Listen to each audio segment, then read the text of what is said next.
Alright guys, it's been a hot minute since we've had an update, so let's do some updating. The front yard walkthrough. So I started some seeds. We had a really hot August. We just had 2 days of rain. So I started some new seeds because my dwarf tomatoes failed. These are some dill. These 9 are all these are old onion seeds. Some of them are coming up though. So that is actually not old. That is a keratin leek. And I got it because it multiplies like a perennial leek. It makes little bulbils like an elephant garlic would, or a perennial leek, but it's a more full-size leek. So we're about to see how that works.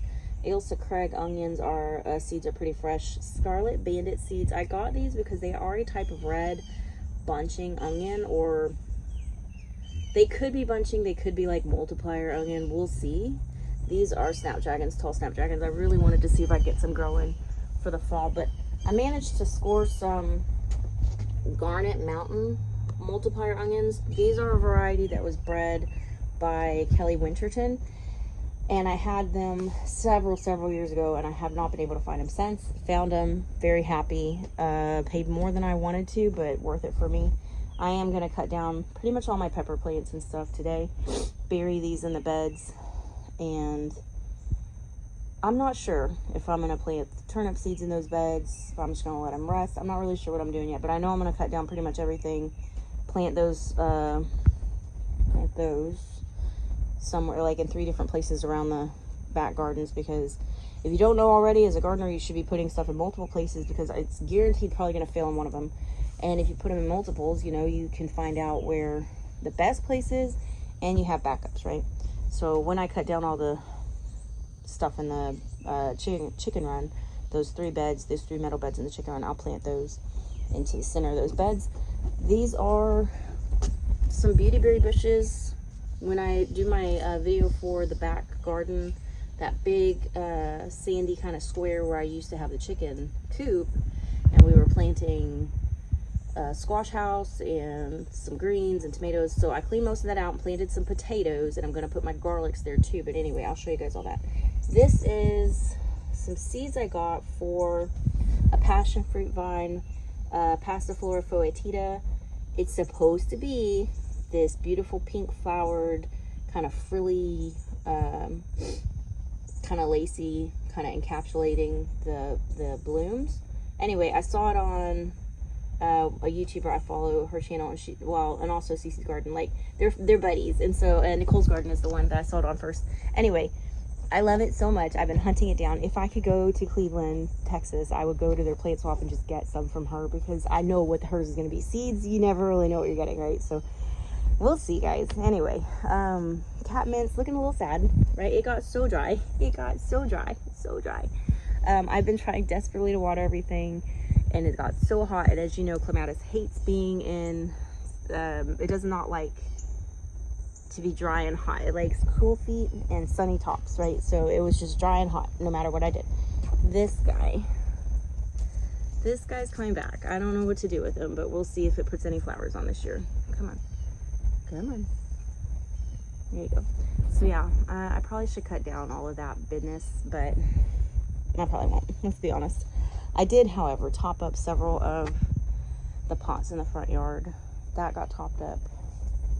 This is a jujube. I don't really harvest jujubes off of it, but I keep it alive because a good friend of mine passed away several years ago, and he gave me this, and so I just try to keep it alive. I don't know about this thyme plant. I think it's done. I'm gonna probably pull it out. I think the roots have pretty much taken up this whole pot, and it just needs to go and get probably a new thyme plant put in there, because I do actually use thyme quite a bit. This sedum had filled up this whole thing. I think this is like a dragon bug sedum or something like that. But anyway, this will spread out over time. So that's cool. This had sunk down quite a bit. I covered that. This had sunk down quite a bit. And there was ants living in here. So I just kind of filled in when it gets real dry, like the soil pulls away. So I just kind of filled in all those gaps, watered it, topped this off. We'll see. We'll see if this thing comes back or not. Top that off. This tune plant is looking kind of sad, but it is what it is. Let's go over here. It's been so hard to stay on top of the grass because it's so hot, and then it rains, and so it's just The grass is tall. So the chocolate daisies, which to me do not smell like chocolate, but they are natives. They're really pretty, and they put on a lot of seed heads, so I'm happy about that. I've been spreading them all over. Hopefully I'll have some so those are old snapdragon, so hopefully I'll have some of those snapdragon seedlings that I've got I could put out here. You know, all these dead ones. This portulaca will die, and so what I should be doing is taking some cuttings from these. There is one of these that's yellow. Most of them that I saved are this hot pink, but I really like the yellow with the hot pink in the middle, and I think that's what this one is. So I need to get some of those rooted. It's September 1st tomorrow. It's that time of year. I still have about 60 days before frost, hopefully, usually. So that's the plan on that, to try and just get everything rooted and ready to go in pots for the winter and stay in my grow room. I don't know what you are, but you gotta go. Okay, so the hostas are looking good still. I have been trying to weed. There's some oak leaf babies and whatnot, but so you can see my hostas are starting to leaf out. The roots on these hostas are edible. They're about the size of my hand, actually. And so they'll make a pretty tall little wall here of foliage, so they're really good green matter, like mulch and stuff, but they'll spread too and just have like a reserve, right? I can eat them, I don't need to eat them, but if I needed something in a pinch, things get kind of tough, right? Then I'll have a nice wall of that. And so the shade can only help with the hostas, and I think that's I'm hopeful, right, that this is going to be a good match for this bed. We'll see. I've gotten most of the figs off of these trees. I have given up fighting the rust because it's just late in the season. So this is kind of what happens. You get the rust and it gets worse and worse and worse and worse, and then they fall off. Let's see what it looks like over here. So there's actually still some figs being put on and some cicadas. That little cicada skeletons. Anyway, pawpaw, rusty fig, pawpaw. I'm really happy with how tall this pawpaw got this year, and I'm hoping that taproot has gone down far enough where now it can kind of like just keep growing past the fence, because the ideal would be to have this guy just past the fence, and this fig, you know, these guys hopefully will get taller too, but I'm not holding my breath. We'll see.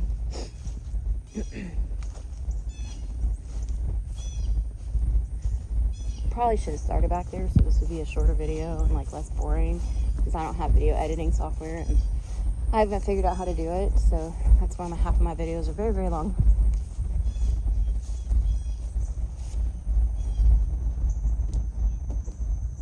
Okay, in the front, we do have blackberries. They're kind of going over if I miss picking them, and rusty leaves, but these will all fall off. I will treat the canes here with some copper spray, probably in the spring. I just kind of let it ride through the fall. This is a tiger fig tree. It's been looking great. It hasn't put on any figs this year, but it's put on phenomenal growth. Like, if you all remember, that thing was about this tall. Right down there is about as tall as it was at the start of the year, so I couldn't be happier about all the growth. Black-eyed season's still hanging in there. The white echinacea is put on seeds and is kind of dying. That sage, that was a good buy. I could probably cut it off and get more flowers, but I'm not going to, because it's wrap-up time for the garden. Like, I know there's 60 more days without frost, but things just need to spend their time and go to sleep soon, so we're just gonna leave them to be. I did dig up a blackberry. It's in a pot near the water fountain. Hello, water hose. Just gonna let it be there and see if it's, because the thing is, I love this thing, but like rooting it is tricksy, which is dumb for a blackberry. And when I dig it up with roots and put it in a pot, sometimes they die, sometimes they're happy. So I'm leaving it in the pot for a while to make sure that it's well established before I actually hand it over to somebody else and say, here, try and grow this. So I don't want them to try and then it dies and they're like, I'm a terrible person, I can't grow anything. When really it was just that blackberry I've found over the years is just pretty finicky. Look at all these trees, saplings, oak trees. Anyway, oh no, I didn't mean to step on you, I'm sorry. This is another one of those things, right? This Kelly Ray that I love this. I love this. I haven't already showed you guys. I love this sweet potato vine. It's beautiful. So I'm going to take some cuttings and start rooting those while the weather's warm. Those will go in a pot. It will struggle over the winter because I don't have a really bright grow room. You know, I have a seed starting shelf set up, but that's really to get stuff sprouted. It's not great for like maintaining long term and like leaf growth. I don't have the right lights for that probably, and I don't have the money or time to try and figure that out, so there's a struggle. I wish I had like a really sunny room like most people do that they could just stick stuff in over winter, but I don't have a sunny room. So the shiso's looking good. That thing that really lives over here has like leaned over. It's a native, I think it's a native daisy. It hasn't put on any flowers, so we're gonna just guess at this point. The yarrow looks really pitiful, but it will come back. Like you can see, there's little stuff coming back. That penstemon, right, is getting new growth at the base, and that's just kind of how it works here. Like July and August are really hot. Everything struggle busts really bad. Everything looks terrible and dead, but things will start coming back. I can't really show you the beautyberry from here, but it is over there looking good. I have some concerns about the peach tree, but we'll just have to see what comes back in the spring. This is a fall aster, and again, it looks terrible and dry and crusty and burnt, but temperatures should be 90 or below moving forward for the most part, and that means everything should be bouncing back. I have been weeding like a fiend, pigweed, sedge, not sedge. Anyway, this is really shady, and it's where the water drains to right here. So most of this stuff still looks pretty good. This looks really overgrown, but I'm not complaining. I have flowers, I have bees, I have butterflies. I saw bumblebees in my passion flowers, and thought maybe I'd be lucky enough to get a passion fruit, but if all of these sticks are any evidence, I won't. Like all of these are just where passion flower blossoms were, and then they fell off because we got no fruit. Anyway, that fall aster is starting to flower, and this little native yellow daisy. So all of the native bees and stuff love those.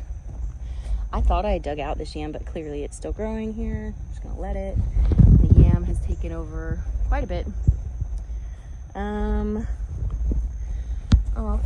Spider web. Oh my gosh, with the spider webs, guys. So there's more of my sweet potato. This pond usually is covered in azolla. It dried all the way out. My azolla died. I put new azolla in, and then it rained for 2 days. So all that azolla is now sitting outside of my pond. So I have to go put some back in there. If you're wondering where I got the other azolla from, it's my other pond. So that's why I have multiples. That's why you should have multiples, because you just can't predict everything. And there's just too much to do to stay on top of everything. So remember how I said that the mist flower would grow up here and it would make a nice little bunch? And yeah, it's taken over a good, I'd say that's a good 10 by 10 area. But yeah, so there's that.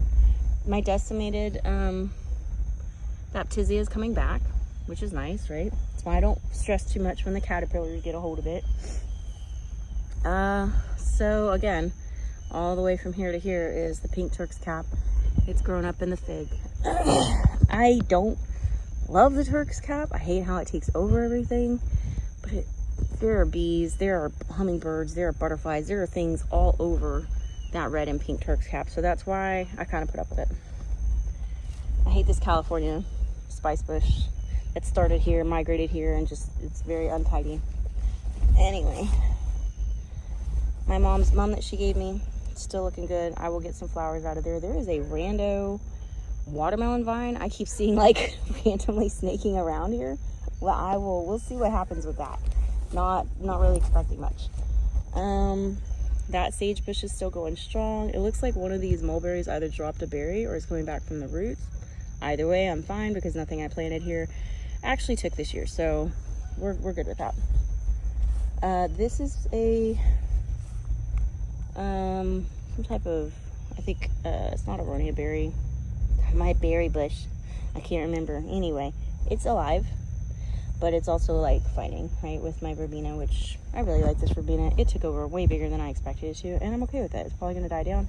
Like, there's literally bumblebees right now. It's early. I met the bumblebee. So we do have one lone pumpkin vine that still survived. This is the mint, and this is the Stokes aster. Seed heads fallen over. This is my pear tree that I bought. Didn't put on much growth. Leaves are black. Hoping it's not blight. We're gonna see how that goes. Let's see, I'm gonna step over here. I'm gonna step over here. All right, blueberries, put on lots of nice new growth. That'll look great next year. It has been such a struggle over here to keep the weeds down. There is so much wood sorrel, and I hate all that wood sorrel, but it's a ground cover. It is technically edible if I wanted to eat it. There's also so many weeds. As I take you through, I see all these weeds that I've missed, and I'm like, Argh. Anyway, I really like to see this new growth on these because they got so dry last year that 2 of them pretty much died. One of them I transplanted and it looks okay now, but I had to cut these down basically to the ground this spring. So I'm excited that next spring I will actually have some growth that new berries will go on. But you can see, right, like here's the like radius of this one Turk's cap. Anyway, it's edible. It's great for the bees. This prairie rose has just taken off, and I'm happy. It's supposed to be one big kind of big bush right here, right? A hedge, maybe lone hedge, all one thing. But anyway, so it's spread over here. It will touch down and root right here, and I'm okay with that. I'm probably going to take this and pin it down over here too, this big one, because I want that. I want this rose. It's kind of thorny, but like not terrible, right? It's not like huge. And honestly, all of these ones will pretty much fade down, and you really only have big thorns on the base, so I'm okay with all that. This peach tree is the oldest tree I've got in the group in my whole house, because we cut all the other trees down. It's put on a lot of new growth this year after being hacked half down on one side because it was diseased. So we'll see. I'm surprised it's come back as strong as it has, to be honest. So the sugar cane here has not had any support, but also has not lodged over either, and I was expecting that it would in the rain and stuff. So I'm actually really pleased with how sturdy this is. I think it gets a little less sun because it doesn't get the morning sun, but it definitely gets the afternoon, and probably not the really hot evening sun because of this fence. So it's kind of an odd place to put the sugar cane, but it seems to be holding really well here, so I'm pretty happy. I'm not going to walk over there because I don't want to mess up the very few pumpkin vines that are still lingering here. So I will walk back the way that we came, which is kind of through here where it's a little less dense. But you can see this is actually a world's best mulberry variety. So it looks like it's coming up from the base of these cut down. This one maybe is just like a seed that got dropped. I don't know. I know that one's coming up from the base. But anyway, we'll see. Because my ceanothus died for sure. And I had a gumi over here, but I don't see it anymore. So I think that one bit the dust too, which is disappointing because that was really hard to find and kind of expensive. But it's like really hard to get stuff to live through East Texas summertime stuff. So let's see. This rose bush is still looking good, doing great. Couldn't be happier. This aronia berry, it struggles because it's in like kind of some shade, but it's still got leaves on it. I don't know what it's gonna do. I think it went to sleep over the summer and now it's got like new leaves coming out. Sorry to tell you the bad news, dude, but in about like 2 months you're gonna die. Back anyway. This looks rough. I need to cut this back. Okay, this hydrangea, this variegated hydrangea, I have never successfully kept one alive. It's not dead yet. It's not dead yet. So here's hoping. It's not dead yet. This is a why can I don't think of the word, clematis, and I thought it was, both my clematises I thought were dead, but they're making comebacks. This one here, this one looks like right toasty crunchy, but there's actually a green leaf, and there's green leaves at the bottom. So here's hoping. Like, I know it's rough, the summer is rough, it's ride or die here. Like, you're gonna make it or you're gonna die.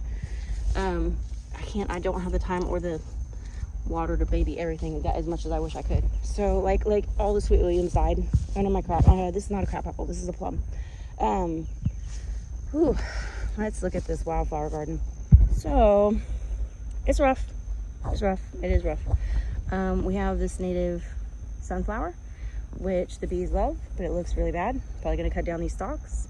The sunflower looks really bad. They've come and eaten most of the seeds out of that. The echinaceas are coming back. Oh my gosh, it wouldn't be my video without a train. So the mums are coming in though. I'm pretty excited about that. I'm gonna cut down all of these Lisianthus stalks. Ooh, Lord have mercy, guys. And the Dara flowers are not dry anymore. They were drying and then it rained. So, but I think these will dry out and like scatter. We'll have Daras next year. Those little purple carrot-like flowers. I do have a struggling sage right here. This rose isn't dead, but it's not looking great. And my sage looks like it died. That was right here. I had a blue sage. So it's really tough. Like, the natives definitely stick around through the summer. I'm surprised the sage kind of died out and that it looks as bad as it does right now, because usually this time of year I have sage popping, I have echinacea coming in, I have the mums like leafing out and getting ready to flower. So it's been hot and hard on everything. So let's see over here. Everything's looking good that I planted over here. They're not dead yet. I think I still have some columbine seedlings growing in the echinacea. This sage did not die, so I'm really happy about that. This native blueberry did not die. Happy about that. This native blueberry did die. It's all red and crusty. Not happy about that, but there's not much I can do about it. This is a Mexican tarragon that will come back, or that's coming back for the fall. It will put on yellow flowers in the fall for all the pollinators. This is a pineapple sage that's been hanging on throughout the summer, but it looks like the mullein really did poop out on me. That dianthus is like a matting clumping dianthus. That's barely alive, like right here. So anyway, it's rough, but this is what it is. I mean, this is how it looks after summer. It'll get nicer after when it starts cooling off a bit. This mist flower is pretty much stays right here. I do have to yank it out from over here so it doesn't spread too much. Wow, being loud today. I love this. This is a Parfuma rose. It struggles where it's at, like everything, because like there's just a lot of sun and it gets really dry. Stevias come back looking great. Probably gonna harvest some of that soon. Let's see. My rock rose is putting on flowers again. That makes me happy. I hope it puts seeds out everywhere. I hope I have just big old clump of rock rose, because it did really well here. So weeds, always with weeds. Some of the dahlias are actually coming back into flower now.